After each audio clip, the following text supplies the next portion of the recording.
आज हम recombinant DNA production करेंगे, ठीक है। इसमें हम पहले एक सिंपली प्रोसेस से समझते हैं। इसमें हम क्या लेते हैं, डोनर सेल लेंगे और एक साइड हम बैक्टीरियल सेल लेंगे। ये दो ऑर्गेनिजम्स हैं जहाँ से हम डीएनए लेते हैं।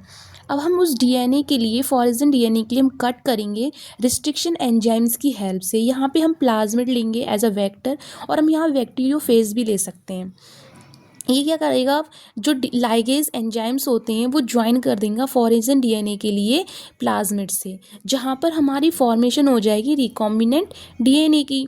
अब जो होस्ट बैक्टीरियम होता है वो रिकॉम्बिनेंट डीएनए से आकर ज्वाइंट हो जाएगा। अब हमारा क्लोन्स ऑफ डीएनए की फॉर्मेशन हो जाएगी। अब यहाँ पे हमारा क्लोन्स ऑफ इंजीनियर वेक्टर्स आ गए, बैक्टीरिया आ गया इन अ मीडियन, जहाँ पर हमारा रिकॉम्बिनेंट प्रोडक्ट मिलेगा जो हमारा डाउन स्ट्रीमिंग होगा, जहाँ पर हमारा सेपरेशन हो जाएगा और प्योरीफिकेशन हो जाएगा और प्रोडक्ट के लिए, जिससे हमारा रिकॉम्बिनेंट डीएनए प्रोडक्ट बनके रेडी हो जाएगा। अब हम इसकी थ्योरी पे आते हैं। ये क्या होता है, ये DNA formed by joining DNA from a two different organisms. ये डीएनए है जिसको हम ज्वाइंट करते हैं, मतलब दो ऑर्गेनिज्म से हमने डीएनए ले लिया, अब हम उसके लिए ज्वाइन कर रहे हैं जिससे हमारा रिकॉम्बिनेंट डीएनए प्रोडक्ट बन जाएगा, जो जिसका यूज हम करते हैं प्रोटीन्स में करते हैं, जो कि इंसुलिन, जब हम प्रोटीन को प्रोड्यूस करते हैं तब उसमें हम उसका यूज़ करते हैं, जो हमारा इंसुलिन्स होता है। इसमें हम टूल्स का रिक्वायरमेंट होता है जिसमें हमारा restriction enzymes, DNA ligase, vectors and host organisms.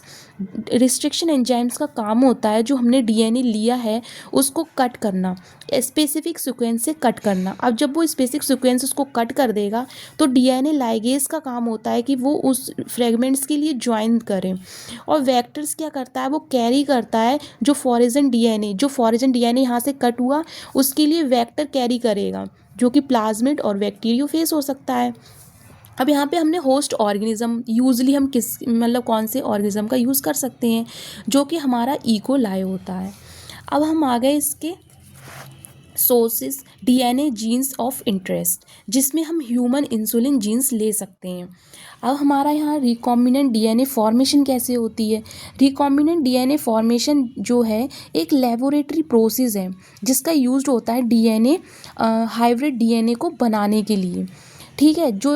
और इसका जो कि इन्वॉल्व होता है, कंबाइनिंग करता है डीएनए के लिए, मतलब डिफरेंट बायोलॉजिकल जो सोर्सेज होते हैं उनके डीएनए को कंबाइन करने के लिए हम रिकॉम्बिनेंट डीएनए फॉर्मेशन का यूज़ करते हैं। इसमें हमारे रिकॉम्बिनेंट डीएनए स्टेप्स कौन कौन से होते हैं, जिसमें हम आइसोलेशन ऑफ डीएनए करते हैं, जहाँ पर जीन्स ऑफ इंटरेस्ट जो होता है वो आइसोलेटेड होता है from a donor organisms, and the vector DNA usually a bacteria और अ प्लाज्मिड, मतलब जो हमारा बैक्टीरियोफेज था हम उसको भी ले सकते हैं, जिसका हम आइसोलेट करते हैं कि वो सेपरेट हो जाए, दो स्टैंड जो हैं वो सेपरेट हो जाए, जिसको हम आइसोलेशन ऑफ डीएनए बोलते हैं।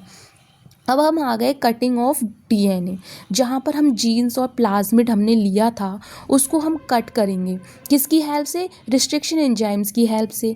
इसमें हमारा स्टिकी एंड्स जो होता है वो मोस्ट कॉमनली यूज्ड होता है, जिसको हम कॉम्प्लीमेंट्री एंड्स भी बोलते हैं, जो कि रेडी करता है लाइगेशन के लिए। जो स्टैंड्स हमारे कट होंगे उनको हम रेडी करने के लिए, स्टिकी एंड जो होता है वो रेडी कर देता है कि इसका लाइगेशन ईजिली हो जाए।